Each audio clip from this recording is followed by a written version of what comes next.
নমস্কার দর্শক বন্ধু, আশা করি সবাই ভালো আছেন। আজ বিষয় হলো এই জ্যোতিষশাস্ত্রের কিছু কথা এবং আমাদের হিন্দু শাস্ত্র মতো কিছু আলোচনা। জ্যোতিষ আলোচনার মধ্যে আপনি কিছুটা বোঝার চেষ্টা করুন যে কর্মফল মানে কি। কর্মফল, আমরা যে কর্ম করি তার ফল আমরা ভোগ করি। শুভ কর্মে শুভ ফল, অকর্মে অশুভ ফল। কিছুটা আগের জন্মের ফল এই জন্মে পেতে হয়, আবার কিছু যুগ যুগান্তরের ফল পেতে হয়। কারণ আমাদের হিন্দু শাস্ত্র অনুযায়ী যেমন 100 বছর আগেকার কর্মের ফল যদি মহাভারতে লিখে যেতে পারে ধৃতরাষ্ট্র পেয়েছিল, তাহলে আমাদের এই কলিযুগে হয়তো আগের জন্মের ফলে যেন আমরা পেতে পারি। বা বর্তমান চিন্তা করুন নিজেরা ব্যক্তিগতভাবে, যে আপনি অরিজিনাল কিছু খারাপ কর্ম করেছেন, সেই ফল আপনার ভোগ করতেই হবে। যদিও আমাদের শাস্ত্রের মধ্যে কর্মের ফলদাতাকে আমাদের শনিকে বলা হয় কর্মফলদাতা। সত্যি শনি কর্মফলদাতা জানবো কি করে? নিজের জন্মছকটা দেখুন, তার সাথে অনুভব করুন আপনার কেন কর্মের ফল ভোগ করতে হচ্ছে। বা আমরা আজ শক্তি আছে, আমি রাজা। রাজার মানে কি? আমি একজন এমএলএ, এমপি, মন্ত্রী, দাপটে অনেক কিছু করতে পারি। কাউকে খুন করা হলো, তাকে যে খুন করলো, যে মারা গেল, তার ফ্যামিলি কষ্ট পাচ্ছে, আর যে খুন করলো তারা হাসি খুশি আছে। তাহলে এটা কি কর্মের ফল? সে এখন তার শক্তির দাম ভিগে উড়ে বেড়াচ্ছে। কর্মের ফল পাবে, একদিন পাবে। এই জন্মে না পেলেও পরের জন্মে। কর্মফল থেকে আমরা রেহাই পাওয়ার কিছু তত্ত্ব আমি জানাবো। লাস্ট পর্যন্ত দেখবেন সত্যি কর্মের ফল আমাদের কতটাই কষ্ট দেয়। তার হাত থেকে বাঁচার উপায় জ্যোতিষশাস্ত্র, আমাদের বৈদিক জ্যোতিষশাস্ত্রে আছে যেমন, তেমনি আমাদের গ্রন্থেও আছে, পুরাণ কাহিনী আছে। কর্মের ফল থেকে আমাদের বেরিয়ে আসা, এই পাপ থেকে মুক্তি পাওয়া। প্রত্যেকের বলবে একটি লাইক দিন। আমি চেষ্টা করব বাড়িতে বসে জ্যোতিষশাস্ত্রের কিছু প্রতিকার জানানোর জন্য। শুধু গ্রহরত্ন ধারণ করলাম আর আমার সব কিছু ঠিক হয়ে গেল না।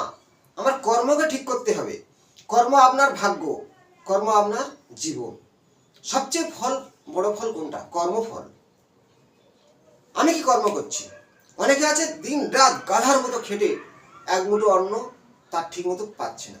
কেউ বিনা কারণে না খেটে অন্ন নষ্ট করছে, সেটাও কর্মের ফল। সে কিছু করে দিয়েছিল, কিছু পেয়েছে। গীতায় শ্রীকৃষ্ণ বলেছেন যে নিচ কয় উচ্চ ভাষা।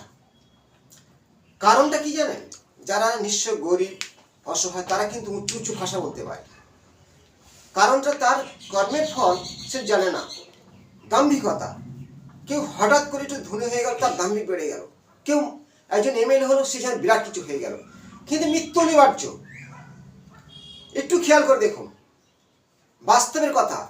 আজ থেকে 10 বছর পিছিয়ে যান, মুকুল রায় এক সময় স্টেজের মধ্যে যে ডায়লগ মারত, তার এখনকার ভূমিকার ছবি মিডিয়ায় দেখতে পাচ্ছেন, সে কি অবস্থায় আছে। কিছু কিছু মন্ত্রী মারা গেল, কেউ কেউ জেল খাটছে। বাস্তব সমাজে চোখের সামনে কারোর সন্তান মারা যাচ্ছে, সন্তানের চিতা জ্বালার জন্য পিতার যেতে হচ্ছে। এগুলো কর্মের ফল। কারোর সন্তান নেই, কোনো সন্তান নেই, সন্তান হয়নি, সত্যি আগের জন্মের ফল। কারোর ক্ষেত্রে দেখুন প্রচুর পরিশ্রম করছে, বাচ্চা দুটো জামা প্যান্ট কিনতে পারছে না, এটাও কর্মের ফল।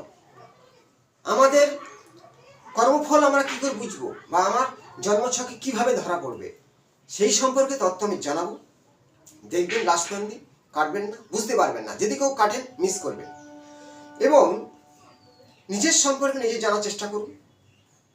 যদি কোনো ব্যক্তির দেখেন যে জ্ঞাতি প্রচুর হিংসা করছে, পাশাপাশি সবাই হিংসা করছে, কারোর সঙ্গে বলছে না, অত কিছু কর্ম বাধা হচ্ছে, কারোর টাকা দিচ্ছেন, টাকা কিছুতেই ফেরত দিচ্ছে না, বাড়িতে একজনের ছেলে একজনের রোগ শোক ব্যাধি লেগে আছে, কেউ সুস্থ নেই, বাড়িতে ঢুকলে মাথা গরম, অশান্তি লেগে আছে।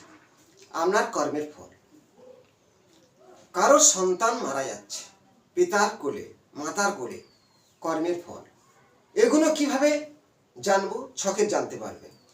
এবং এই কষ্ট, দুঃখ, যন্ত্রণা আমরা বলি আমাদের শনি দেয়, শনি দেয় না। সেই ফলটাকে বিচার করে সেই ভাব জন্মের সময় সেই ভাবে সেখানে বসে যায়। শনি আমাদের ভাগ্য গড়ে। শনি খারাপ, আমি অনেক ভিডিওতে বলেছি, শনি খারাপ কষ্ট, দুঃখ, যন্ত্রণা। শনি ভালো, অট্টালিকা, সুখ, অর্থ আমাদের আসে। কেন আসে? আমার আগের কিছু কর্ম, এই জন্মেরও কিছু কর্ম।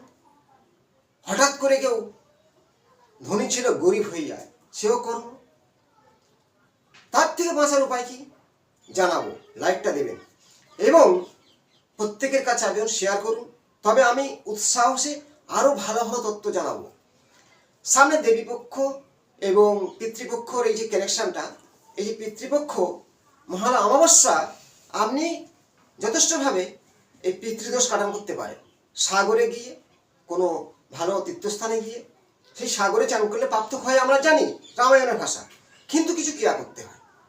সেই ক্রিয়াগুলো আমি ভিডিওর মাধ্যমে জানিয়েছি, দেখে নেবেন। আর আমাদের কিছু বাড়িতে বসে কিছু কর্ম করলে আমরা তার থেকে উদ্ধার পাবো। যেমন কিছু কিছু ছোট বাচ্চা আছে, তাদেরকে কিছু পোশাক কিনে দেওয়া, কিছু পায়েস তৈরি করে খাওয়ানো, আপনার কর্মের ফল কিছুটা খণ্ডন হবে। এবং নারীদেরকে ভালোবাসতে হবে।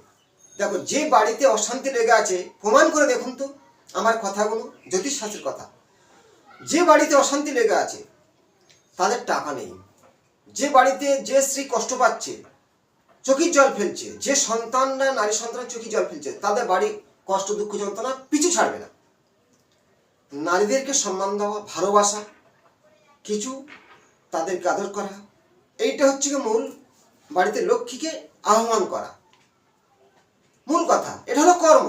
শনি চায় কি কর্ম করছে, কর্মের ফলদাতা। অবশ্যই জন্মছকে দেখুন যে আপনার কেন অর্থ কষ্ট হচ্ছে, কেন সবাই শত্রুগিরি করছে, কেন আপনার সন্তান মারা যাচ্ছে, কেন আপনার বাড়িতে দুর্ঘটনা শেষ হচ্ছে না। একটি 12টা ঘর আছে, 12টা লগ্ন বলা হয়, 12টা রাশি বলা হয়। যেখানে আপনার রাশি, লং থেকে লগ্ন, কুস্থান ঘর, মানে এই যে দুস্থান, মানে 6 লগ্ন থেকে 6 নম্বর, 8 নম্বর ও 12 নম্বর। ধর এই লগ্ন, এখান থেকে 6, 8 ও 12টা ভাব। এখান থেকে লগ্ন 1, এটা 6, এটা 8, এটা 12 নম্বর। এই তিনটেকে দুস্থান বলা হয়। আপনার জীবনে দুর্ঘটনা, শোক, তাপ, শত্রুতা, তিনটে ঘর থেকে আমরা ভাব থেকে বিচার করে জানতে পারি। এবার দেখবেন আপনার লগ্ন যেখানে খুশি হতে পারে, 6, 8, 12 ভাবটা হলো দুস্থান, সেখানে গ্রহদের অবস্থান কি। শনি বলেছি কর্মের ফলদাতা, শনিকে ফলো করুন তো। শনি কার সঙ্গে যুক্ত আছে, কেন আছে, থাকলে কি হয়। আগে যে কথাগুলো বলে গেলাম, মানসিক কষ্ট, চাপ, যন্ত্রণা, নিজের নিকট কেউ মারা যাওয়া, এগুলো কিন্তু শনির কর্মের ফলদাতা শনি। ভাগ্য কেন করছে না, শনি। এই লগ্ন মেষ লগ্ন, এখানে যদি আপনার শনি থাকে, শনি ওখানে নিজস্ব থাকে, যদি শনি মঙ্গলের নক্ষত্রে বা ওই শনি রবির নক্ষত্রে বসে আছে মেষ রাশির ঘরে, আপনার ওখানে লগ্ন মানে সেই ব্যক্তির মেরুদণ্ড ভেঙে গেল। 6 নম্বর দেখুন, শনি ও মঙ্গল, যেটা রোগেরই ঘর, ঋণের ঘর, দ্বাদশ ঘর দেখুন, শনি, রবি ও মঙ্গল, শনি, রবি ও মঙ্গল,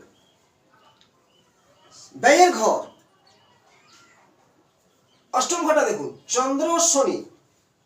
এই ভাবগুলোকে দেখলে জানতে পারবেন যে আপনার কর্মের ফল শনি দিচ্ছে। কেন জন্মের সময় শনি ওইখানে থাকবে, নিশ্চয়ই আগের জন্মের কিছু ফল আমরা ভোগ করতেই হবে। তেমনই ছক তৈরি হয়, জন্মের সময় তার ভূমিষ্ঠ হয়। এটা হচ্ছে কি মূল তত্ত্ব নয়, আরো কিছু তত্ত্ব আছে গভীরে, সেগুলো ভিডিওর মাধ্যমে বলা সম্ভব নয়। কিছুটা কানেকশন জানাচ্ছি। আপনার কষ্ট হওয়ার কারণ, শনি যদি নিচস্থ হয়, শনি যদি লড়াই করে, যে শনির সাথে লড়াই করে, রাহু মঙ্গল, চন্দ্রের সাথে শনি, তাহলে সেইভাবে আমরা বুঝতে হবে। যেমন শুভ গ্রহ বৃহস্পতি, সে তার শত্রুর ঘরে বসে আছে, এই যে ধনু রাশির ঘর, ভাগ্যের ঘর লগ্ন থেকে, সেখানে যদি শুক্র বসে থাকে, আমরা ওখানে কিন্তু নেগেটিভ ফল দান করবে। এটা পিতৃদোষের একটা রহস্য। রবিকে ধরা হয় পিতা, রবি তেমনই বৃহস্পতিকে ধরা হয় পিতা, বৃহস্পতি ঘরে শুক্র, এটা আপনার একটা পিতৃদোষের কারণ। রবির সাথে রাহু যুক্ত, পিতৃদোষের কারণ, শনিযুক্ত পিতৃদোষের কারণ। চন্দ্রের সাথে শনিযুক্ত বিষযোগ বলা হয়, এখানে ছন্নছড়া বলা হয়, তাদের ক্ষেত্রে এটা মাতৃদোষের কারণ। বৃহস্পতির সাথে রাহুযুক্ত, বৃহস্পতি নিজস্ব অবস্থায় আছে, সেখানে রাহুযুক্ত হয়ে আছে, বৃহস্পতির সাথে রাহু, গুরুচণ্ডাল বলা হয়, এটাও পিতৃদোষের কারণ। জীবনে একবার বদনাম আসা, অর্থ নষ্ট হওয়া, এই ঘটনা ঘটবে।